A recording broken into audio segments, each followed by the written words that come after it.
HP Lovecraft and the modern horror film. Although we're going to talk more than just about modern horror, we're going to look at all the ways that Lovecraft has influenced modern entertainment. Now, there's a very good chance that most of you listening haven't really known much about HP Lovecraft. You might have heard the name. Sometimes you hear the name used as a place name or as a character name in a novel or a movie. Sometimes you might hear something described as Lovecraftian, but most people today don't read Lovecraft and again have just only a vague sense of who he is. And yet so much of modern entertainment is Lovecraftian, a lot more than you might realize. But I bet most of you know Edgar Allan Poe or Stephen King. And there's a direct line going from Poe through Lovecraft to King and then to modern entertainment today. So when Lovecraft was writing, for instance, back in the early 20th century, first story written in 1917, published in 1919, died in 1937 at the age of 47, 2 years younger than I am now. He was a huge fan of Poe. So growing up, early 20th century, he was a huge fan of Edgar Allan Poe. And yet at that point, Poe was not the literary figure that he is today. He wasn't taught in colleges yet, barely in high school. Around the 40s and 50s, Poe starts to take off. Movies discover Poe. English teachers and professors discover Poe. Today, he is, part of the American literary canon. He's read around the world. And same thing happened with Stephen King, in that when he first began, bestseller right from the beginning with Carrie in the 70s, but he was seen as just a paperback writer. Critics liked him, but literary people did not did not recognize King as a great writer. In fact, growing up in the 80s, as a teen in the 80s, Stephen King was considered part of what was wrong with America. You would hear preachers and politicians and teachers say things like, these kids today with their video games and their rock music and their Stephen King novels. But now he's been recognized. I mean, he's still a popular writer, but he's been recognized as somebody of literary merit and more than likely will be read long after he's gone, which is funny because in high school, we used to say, could you imagine being in an English class and reading Stephen King? I think that's already happened, in fact. So the way King was perceived in the 80s was how Poe was perceived in the late 1800s. And that's exactly how Lovecraft was perceived during his career. Popular with some people, but seen as kind of a pulp fiction writer, a kind of a trashy writer. And it was only after he died that people began to pick him up. Today, he is considered a literary writer. I mean, in fact, he even has the annotated version of his stories. He, in the same way that Edgar Allan Poe or Bram Stoker's Dracula, or a little too far away, but I have a Sherlock Holmes annotated book where they go through and they explain all the different words. Lovecraft now has hit that point. This is one I picked up about 2 years ago, a fancy version of his stories, well published, lots of nice illustrations, literary analysis. And again, his books, when, they weren't, most of it was just short stories, they were not considered serious works at that time. I think for Stephen King, Lovecraft is not his favorite writer, but if you've read Stephen King or at least watched movies based on Stephen King's works, you're getting Lovecraft. And as Stephen King once said, I think it's beyond doubt that H.P. Lovecraft has yet to be surpassed as the 20th century's greatest practitioner of the classic horror tale. And again, you can see Lovecraft's influence in a lot of Stephen King's work. But let's talk about Lovecraft for a moment. So Howard Phillip Lovecraft, known to the rest of us as H.P. Lovecraft, which was kind of a normal thing. As somebody who's done a lot of work in the 30s and 40s historical research, it is very frustrating because everybody would sign their name with their first two. Like I'd be DJ Nelson if I was living in the 30s. So, and so that was his published name, and that's usually how he's known today. As you can see, he died young, 47, born in 1890, died in 1937 from Rhode Island, where he spent most of his career. His stories, whether they are specifically Rhode Island or somewhere else, they're almost always about Rhode Island. He had a brief period. He briefly married, lived for a little while in New York. We'll talk about that a little bit with one of his stories. Hated it, was extremely xenophobic. We'll talk more about that later as well, because that's very much part of the Lovecraft legacy, is his views on race and foreigners. Very shy, high anxiety. If he was alive today, he probably would have some Zoloft or some Prozac, would write nice, happy stories. Unfortunately for horror in particular, sometimes having depression or anxiety or other issues made for great literature, if not always a great life. But anyway, his first story was Dagon, written in 17. So again, relatively young at the time, 27, not published for 2 more years. So the story itself, it's very typical of Lovecraft. It's about a sailor. It takes place during World War I, which is when it was written. And it's about somebody gets captured, a sailor who gets captured by a German sub, and then that sinks, and he winds up shipwrecked on an island. And at first, he just looks like regular people. But then he begins to realize that these people aren't quite human. They have gills. They clearly came out of the ocean at some point. And that's where the horror in the story comes from, which, again, not to get too far ahead of myself, but that might be an analogy of his fear of foreigners, his fear of immigrants, people who are different than him. But like a lot of Poe's stories, not a lot happens in Lovecraft. It's a lot of descriptions. I mean, as we'll see in a moment, he has a lot of weird creatures, and he very often doesn't describe them. I mean, anybody who reads Lovecraft, it's kind of a running joke that somebody will open a door and they see something indescribable. It was incomprehensible it's, one hand you can say, well, that's just lazy writing. He just doesn't feel like describing it. On another hand, some people might say, well, no, he wants you to see it, your imagination. But anyway, Call of Cthulhu, at the Mountains of Madness, Dunwich Horror. These are some of his more well-known works. So he's writing mostly in the 20s and 30s, and this is sort of the golden age of Pulp Fiction. And of course, some of you might know the Tarantino film, but Pulp Fiction was a term that eventually was used to describe these cheap magazines, like, Weird Tales or Amazing Stories or Fantastic Stories. And then by the 40s and 50s, these small paperback novels. They're called Pulp Fiction because they were not considered, the high end of publishing. So they were published in really cheap, almost newspaper, what was called pulp, from pulp wood. So when you look at this paper, you can literally see the pieces of wood in it. Unfortunately, these things didn't last very long. They're very acidic. So for instance, if any of you watching this has, an old copy of Weird Tales or Amazing Stories, give me a call.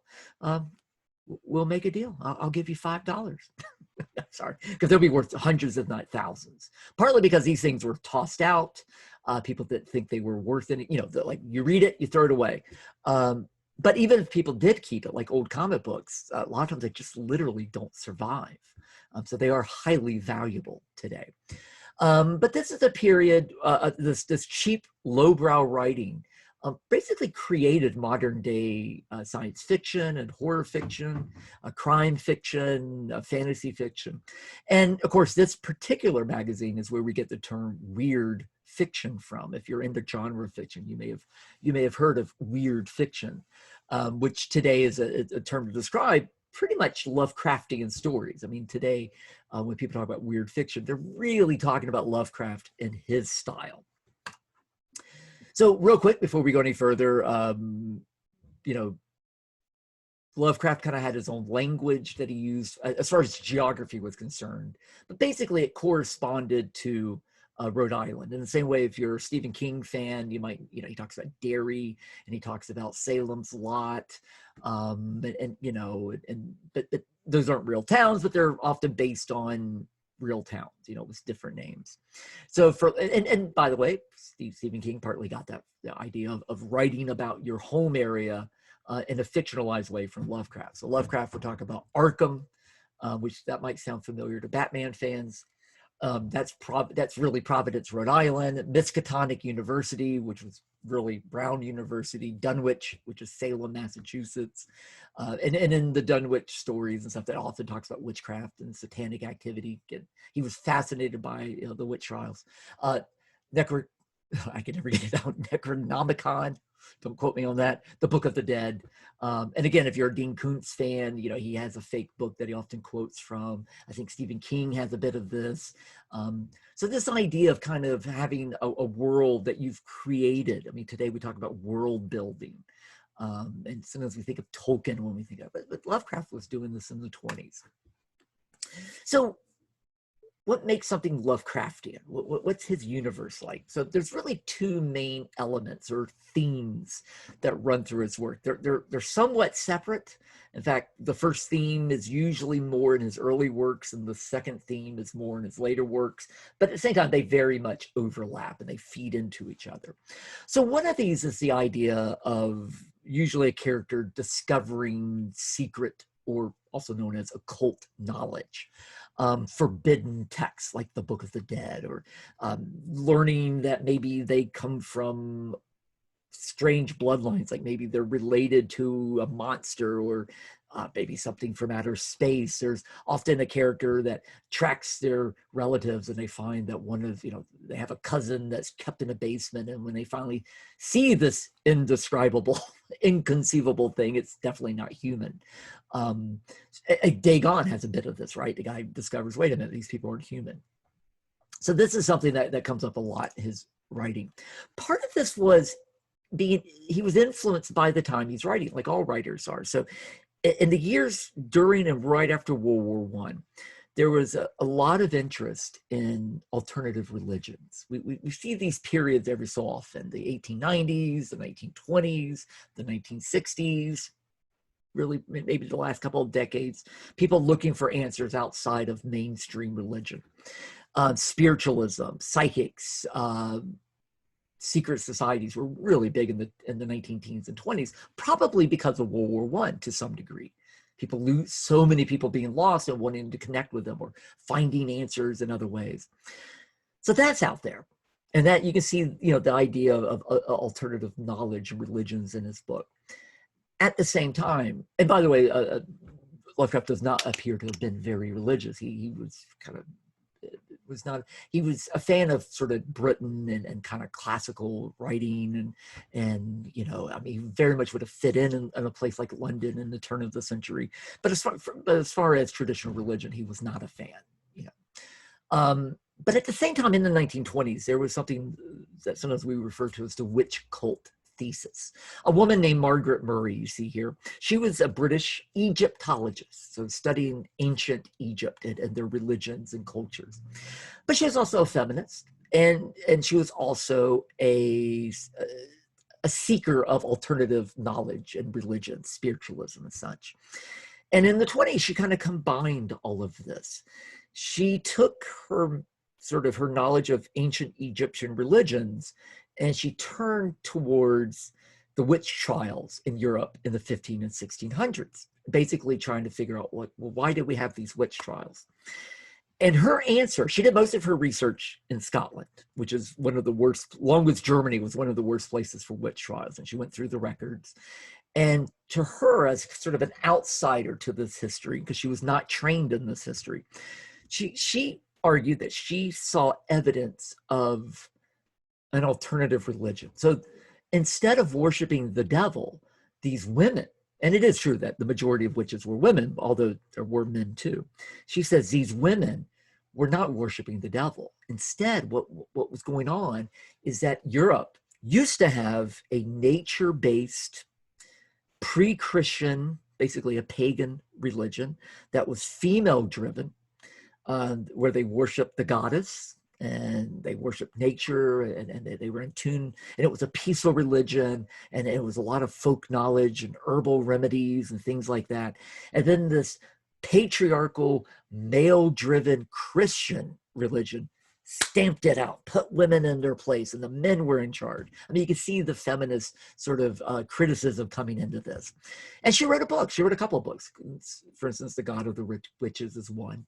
And this became sort of the main thesis for how the witch trials played out. Now, very few historians were looking into this story. It was not considered, sort of something that historians would spend time on. So for about 50 years, this was the explanation for the witch trials. In the 1970s, several historians began to look at this history. And when they began to look at her works and then try to find the records, they didn't always find the records. And when they did find records, those records didn't say what Murray said they said.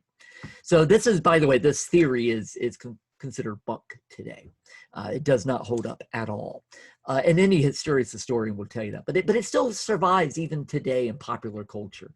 I know American Horror Story deals with this.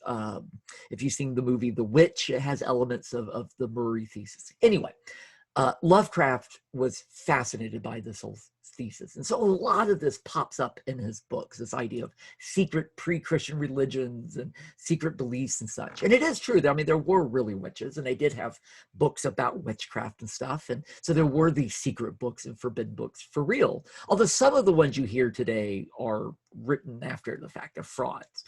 But this does show up in real life, and Lovecraft was fascinated by this, so this is where he gets his idea of the Book of the Dead, which is a term you may have heard. I mean, if you've seen the Evil Dead films, they talk about this, and it does show up in other books, other movies and stories as well. And I mean, even Harry Potter has stuff with books you're not supposed to read, they're locked up, and so anyway. The other theme that shows up in Lovecraft works, and again, they often tie in together, is the idea, sometimes referred to as the Old Ones or the Elder Gods. And really what we're talking about in the Lovecraft world are this idea that there are entities, beings, that usually aren't actually gods, but maybe aliens or creatures we didn't know about that predate humans, that maybe, again, they're cosmic, they're from the other parts of the universe, maybe another dimension, and that they could affect our lives. One of the things that runs through his stories is this idea that, for instance, these beings don't care about you and I. It's a very pessimistic view of the universe. It's very much, there isn't a caring God. When you pray, no one's listening. These gods don't care. We're like ants to them. I mean, it's a very dark view. Not that he really believed any of this, of course, but it does, I think, reflect a view of life to some degree, that he is writing these kinds of stories. Today, the most popular of these elder beings is Cthulhu. And by the way, how do you say it? The idea that, like a lot of fantasy fiction, you're not necessarily supposed to know how to pronounce it because it's supposed to indicate this unpronounceable word from another language, but most people pronounce it Cthulhu or Cthulhu. This is probably the most famous of the creatures. You can see this in a lot of pop culture today. And there's a lot of talk of the myth of Cthulhu and stuff like that. The reality is Lovecraft didn't really spend much time figuring this out. It was very loose and not tied in. There wasn't a strict mythology. He contradicts himself sometimes in his writing. It's after he died that everybody gets really into this. But there is one drawing that Lovecraft did do of what Cthulhu was supposed to look like. So it does, it is this kind of sea-like creature with tentacles. So it does look like a little bit like this, right? And by the way, if you notice, this is the second time that I mentioned a creature that's sea-like or fish-like. Lovecraft did indeed have a phobia of seafood and fish and anything of that nature. Maybe it comes from living on an island. I don't know, but this is a running theme. A motif in his books is this fear of the ocean and animals in the ocean. To him, they were just creepy. So, he does often octopuses and squids and fish and things like that. Like I said, if you look at a lot of books that were published in the 40s and 50s and much, much later, they talk a lot about the Cthulhu mythos. These were not really done by Lovecraft, but really other writers coming in. And again, in the popular culture today, I'm recording this in April 2021, and the number one movie in the nation right now is Godzilla versus Kong, which is part of a larger mythos and a Hollywood mythos. But for those of you who have seen any of these films, it's about these elder beings, these old ones that pre-exist humans. Humans pre-exist humans, predate humans, and humans didn't know about them. And they're fighting and going after each other, and they don't really care about cities they're destroying. And of course, in the last few movies, they talk about the fact that they come from hollow earth, that if you go in, that there's actually another earth inside. And you go there and there's these strange creatures, and some of them are recognizable, some are very low. I mean, this is all Lovecraft. I mean, this is a Lovecraftian movie that you probably, I mean, they're also based on the Japanese films, but the way they're done today, they're pretty much Lovecraft. So again, this idea of an uncaring world, cosmicism is basically what we're talking about here. So sometimes Lovecraft's horror and things that are like Lovecraft are sometimes known as cosmic horror, and there's quite a bit of it out today. The other thing that Lovecraft does that is familiar to us today is this idea that he creates these ideas and these themes and these places and these creatures, and then he says, "Okay, I created it. Well, how about other people write about this? Play in the sandbox that I made." Today we live in a world of Batman and X-Men and Spider-Man or Godzilla, and most people don't even realize most people don't know that Stan Lee and Jack Kirby created Spider-Man, or Siegel and Schuster created Superman, or that Endura Honda created Godzilla, for Toho Studios in 1954. We just know these characters. We know these universes, and different directors and actors and writers and comic book artists will just create new stories. That's all kind of going back to Lovecraft, this idea that he creates this stuff and he says, well, okay, you guys play with this.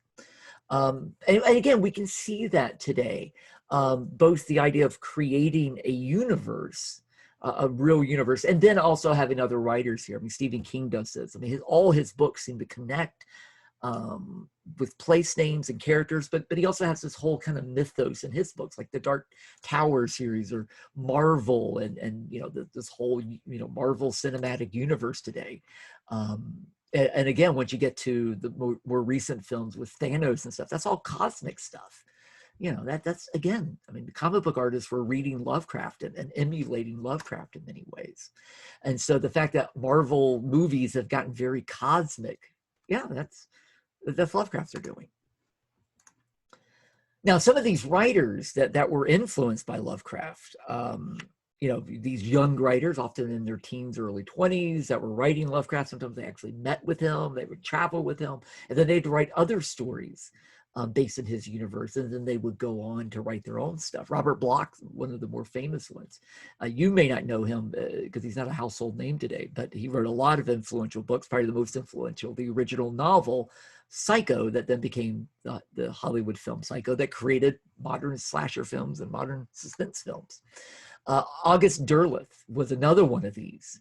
In fact, he's so much of what people today think of as Lovecraft it's really from him. He created the sort of the mythos and stuff much more than Lovecraft did. He kind of took Lovecraft and ran with it, if you will.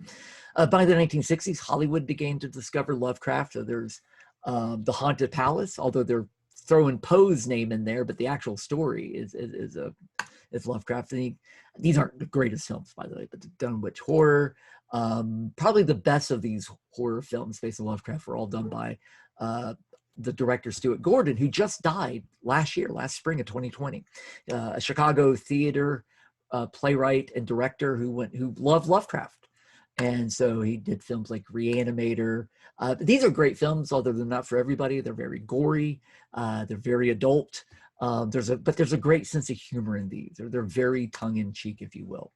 He also did probably the best adaptation of Lovecraft. It's very cheaply made, sadly, but it's really good. And it's a film version of that first movie, Dagon. And to me, kind of captures, I think, the best of the indescribable, incomprehensible elements of Lovecraft. I think it tries to convey that a little bit. Again, the special effects are lacking, but the story is great. And then fairly recently, there was a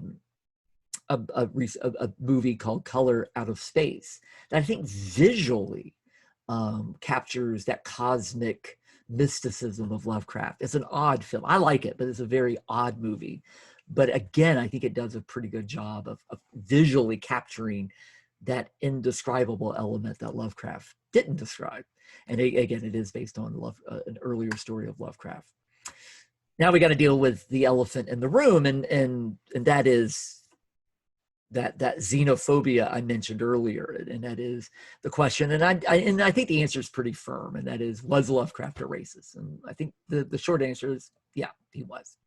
Yes, and he was a reflection of the time, but even for the time, some of his writings are pretty strong, even for that time period. So the one story that probably gets mentioned the most in regards to this is the horror at Red Hook, which is sort of a detective story about a detective from Brooklyn, because Red Hook is an area of Brooklyn, who discovers a secret society.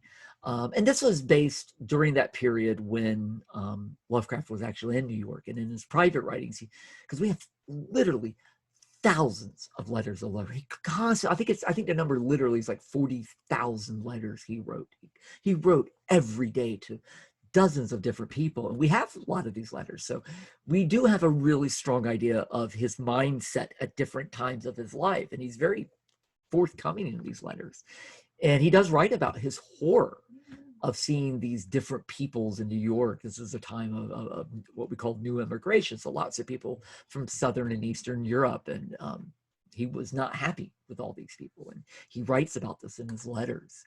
This is, again, some of the famous quotes from the short story, The Horror at Red Hook, to hint to unimaginative people of a horror beyond all human conception, a horror of houses and blocks and cities, leprous and cancerous with evil dragged from elder worlds, would be merely to invite a padded cell instead of restful rustication. And Malone, the character, was a man of sense despite his mysticism.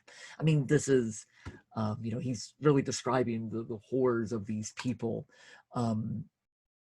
And then again, you can see another quote. Suddenly, the leader of the visiting mariners, an Arab with a hatefully negroid mouth, pulled forth a dirty, crumpled paper and handed it to the captain. So, I mean, the language is just drenching with this clearly racist and language.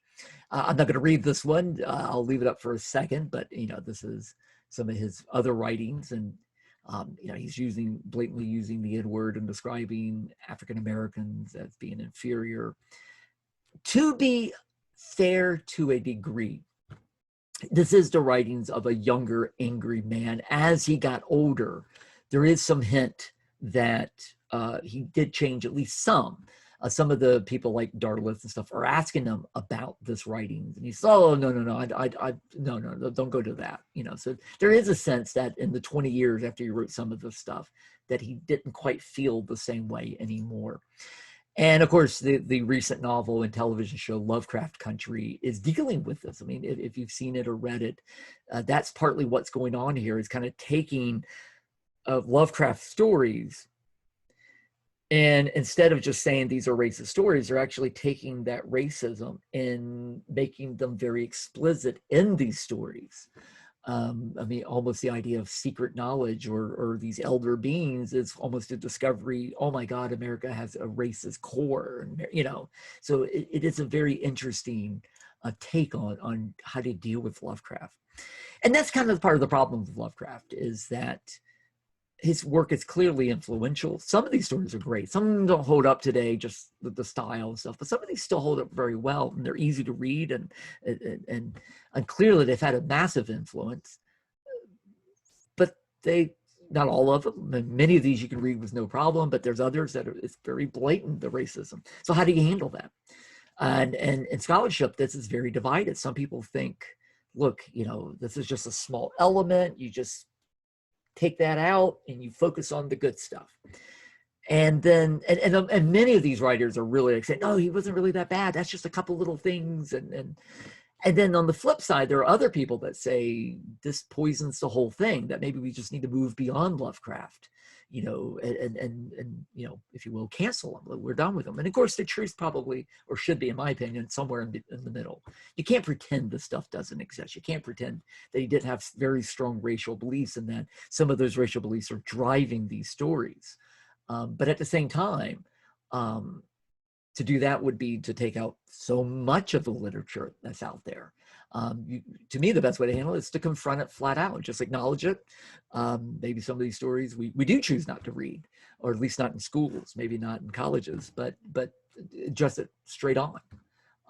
Because I think all artists have some elements, whether it's racism or misogyny or drug abuse or whatever. You know, everyone's got something got to deal with, and we have to. It's part of the human condition, and that's part of art is to deal with that. But it is complicated, and I even debated when I taught the recent horror class whether I would get into Lovecraft or not. And I do think Lovecraft Country is an interesting read because it's trying to wrestle with this. Real quick, lastly, let's talk a little bit about how he's influenced some of more recent, meaning the last 40 years perhaps. His story At the Mountains of Madness, published in Astounding Stories, which is about an expedition to Antarctica, and basically they find evidence that there were aliens there, an ancient civilization long before humans around that had died out. That basic plot was picked up by John Campbell, another writer that was influenced by Lovecraft, and it became the story Who Goes There, which then became the 1950s horror film or science fiction film, The Thing, which then became the very influential, although it wasn't a hit when it came out, 1982 film, The Thing by John Carpenter. And of course, the director John Carpenter kind of helped create some of the modern horror tropes with movies like Halloween and The Fog, but he was a huge Lovecraft fan. So not only did he make The Thing, which is very Lovecraftian, but he also made movies like In the Mouth of Madness, which obviously takes the title from At the Mountains of Madness, discovery of secret societies and things of that nature. Of course, in other ways, you know, if you're a Batman fan, you might know your Arkham Asylum. This is where the name Arkham comes from.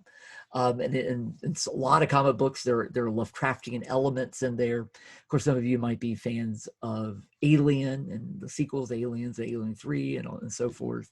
Of course, Alien is about these Americans up in space in the future. They land on a planet, and it's a planet that had clearly been inhabited by a previous ancient alien civilization, but then is now infested with these other aliens that then get inside someone's body and burst out. They're incomprehensible. They're hard to picture. I mean, there's a very Lovecraftian element to the initial Alien. But of course, that idea of the ancient civilization was later picked up by director Ridley Scott to make the movie Prometheus and its sequel, which talks about how humans, our origins were originally from alien origins and such. And that's, again, a very Lovecraftian idea. And then getting back to Stephen King, the story and the film, The Mist, is basically a horror story about these elder ancient creatures coming back and destroying humans. And of course, stories like The Dark Tower and such also have Lovecraftian elements. But probably the most famous of these for Stephen King, and the ones that people today would know, would be Stephen King's novel, It. It usually portrayed as Pennywise the clown, played by Tim Curry originally. And of course, there's been the recent two versions, the part 1 and 2 that's come out. But of course, as anybody who's read or seen either version of it, he's not a clown at all. He's actually an ancient cosmic being that simply takes the form of whatever you're afraid of. This is what he looks like in the old 1990 TV version, and this is what he looks like in the more recent version. But again, these undescribed, I mean, how would you describe this thing? It's kind of spider-like, it's kind of bug-like, it's kind of, it's indescribable. It's something unlike anything else you've seen. Even something as, mainstream as Pirates of the Caribbean. One of the versions of it has a character who's clearly Cthulhu in many ways, in the way he looks and such. And of course, Stranger Things is Lovecraft all over. And what's, to me, one of the more interesting things is there was an attempt to take Lovecraft, take the racism out of it, and create a modern day version of Lovecraft. And Annihilation was the movie version of an attempt to do that. It was not a hit, though, but it definitely is a Lovecraftian, a modern day retelling of a Lovecraftian story. Guillermo del Toro is a huge Lovecraft fan, and a lot of his films have Lovecraftian elements in them. including the Best Picture winner from a couple of years ago, The Shape of Water, which is Lovecraftian, which also gets into Creature, you can barely see it, but Creature from the Black Lagoon, which is kind of Lovecraftian in itself. And of course, he's kind of permeated popular culture today. Anyway, that's it. That's more than long enough, but I want to give you a little sense of what Lovecraft was about and how some of his themes sort of run throughout popular culture today. All right, thanks, guys.